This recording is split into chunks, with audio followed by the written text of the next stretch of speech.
राम राम सा। मैं हूं मुकेश चौधरी और आप देख रहे हैं मोनू के विचार। बिहार में नीतीश कुमार जरूरी या भाजपा की मजबूरी? आज की चर्चा में हम उन दोनों सवालों को सुलझाने का प्रयास करेंगे जो आजकल बहुत से लोगों के दिमाग में चल रहे हैं। पहला सवाल है, बड़ी उम्मीद और इतनी मेहनत के साथ बनाए गठबंधन को क्यों छोड़ना चाहते हैं नीतीश कुमार? दूसरा सवाल है, इतनी जबरदस्त लहर के बावजूद भाजपा बार बार धोखा देने वाले नीतीश कुमार को फिर क्यों साथ लेना चाहती? पहले हम नीतीश कुमार की बात करें तो आपको याद होगा, नीतीश कुमार सीएम तो पहले भी थे, लेकिन फिर एनडीए छोड़कर पार्टी की विचारधारा के विपरीत आरजेडी के साथ क्यों गए? तो इसका जवाब है, नीतीश कुमार की महत्वाकांक्षा पीएम बनने की थी और उसी पीएम बनने की महत्वाकांक्षा के चलते नीतीश कुमार एनडीए छोड़कर आरजेडी के साथ गठबंधन बनाने को तैयार हुए। लेकिन इतनी मेहनत और भागदौड़ के बावजूद नीतीश कुमार को उस गठबंधन में अपेक्षित सम्मान नहीं मिला। नीतीश कुमार को पीएम फेस बनाना तो दूर, संयोजक बनाने में भी ममता बनर्जी ने आपत्ति जाहिर कर दी। दूसरा कारण, 2019 में नीतीश कुमार एनडीए के साथ थे। उन्हें लड़ने के लिए 17 सीटें मिली, जिनमें से उन्होंने 16 सीटें जीती। इस गठबंधन में उन्हें उनकी जीती हुई 16 सीटें भी लड़ने के लिए नहीं मिल रही थी। तीसरा कारण, नीतीश कुमार के जीते हुए 16 सांसदों में से अधिकतर भाजपा के साथ जाना चाहते थे। उनका मानना है कि हमारी जीत में मोदी के नाम और काम का बड़ा योगदान है, जिनके नाम पर 2019 में हम वोट मांगकर चुनाव जीते, आज उन्हीं के खिलाफ वोट मांगने कैसे जाए?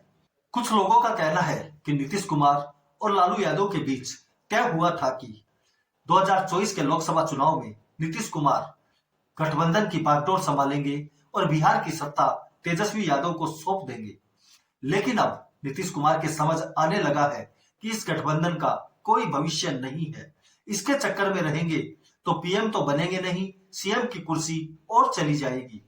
हो सकता है अब लालू यादव नीतीश कुमार पर इस्तीफे का दबाव बना रहे हो और नीतीश कुमार ने पलटी मारकर एनडीए के साथ जाने में ही अपनी भलाई समझी। ये तो रही नीतीश कुमार की बात, लेकिन सोशल मीडिया में समर्थकों के जबरदस्त विरोध के बावजूद भाजपा क्यों नीतीश कुमार को साथ लाने के लिए तैयार हो रही है? तो इसका जवाब है, मोदी शाह की राजनीति। मोदी शाह की राजनीति को अगर आप शुरू से देखेंगे तो वे विरोधी को कमजोर करने का कोई भी मौका नहीं छोड़ते हैं। चुनाव से पहले उनके खिलाफ बन रहे गठबंधन के सूत्रधार और मुख्य घटक का टूटना विरोधी खेमे के लिए बहुत बड़ा झटका साबित होगा। परसेप्शन की लड़ाई में यह गठबंधन पहले से ही कमजोर साबित हो जाएगा। यह तो रही राष्ट्रीय स्तर पर इसके फायदे की बात। अब अगर बिहार के स्तर पर देखें तो 2014 में नीतीश भाजपा से अलग होकर चुनाव लड़े। 15% वोट के साथ उन्होंने 2 सीटें जीती और राजद ने 20% वोट के साथ 4 सीटें जीती। राजद के साथ गठबंधन में कांग्रेस भी 8% वोट लेकर 2 सीटें जीत गई। 2014 में भाजपा को बिहार में 30% वोट के साथ 22 सीटें मिली। लेकिन जब 2015 के विधानसभा चुनाव में ये तीनों पार्टियां मिलकर लड़ी तो क्या हुआ था, आपको याद होगा। 243 सीटों में से यह गठबंधन 178 सीटें जीत गया था। हालांकि आज वो हालात नहीं है। आज जेडीयू उतनी मजबूत नहीं है जितनी 2015 में थी, लेकिन फिर भी 2019 में जब जेडीयू एनडीए के साथ आई तो बिहार में क्लीन स्वीप करते हुए एनडीए ने 40 में से 39 सीटें जीत ली। यहाँ यह भी देखना दिलचस्प होगा, 2014 में नीतीश कुमार के बिना भाजपा ने 22 सीटें जीत ली थी, लेकिन 2019 में अपनी जीती हुई 5 सीटें भी नीतीश कुमार को देकर सिर्फ 17 सीटों पर चुनाव लड़ी और 17 की 17 सीटें जीत ली।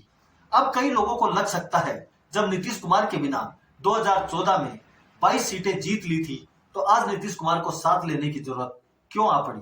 यहाँ ध्यान देने वाली बात यह है कि 2014 में जेडीयू राजद और कांग्रेस गठबंधन के साथ नहीं थी, जेडीयू अलग से चुनाव लड़ी थी।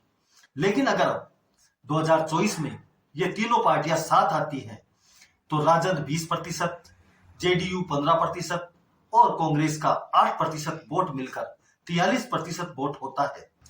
जबकि एनडीए के सभी दलों को मिलाकर करीब 35% वोट ही बनता है। हालांकि ये आंकड़ों की बात है, हर चुनाव में ऐसा हो जरूरी नहीं है, लेकिन फिर भी बिहार की राजनीति में नीतीश कुमार जिस ओर होंगे उसे मजबूत करेंगे। चाहे वे अकेले कुछ कर ना सके, लेकिन जिसके साथ जाएंगे उसे मजबूत जरूर करेंगे। नीतीश को साथ लाने में भाजपा को अपनी सीटों में कोई लाभ हो या ना हो, लेकिन एनडीए को निश्चित तौर पर लाभ होगा और विपक्षी गठबंधन कमजोर होगा। हमारे देश में बहुत से लोग तो हवा के रुख और चुनाव पूर्व परसेप्शन के आधार पर ही वोट करते हैं। उन्हें किसी पार्टी या उम्मीदवार से कोई मतलब नहीं होता है।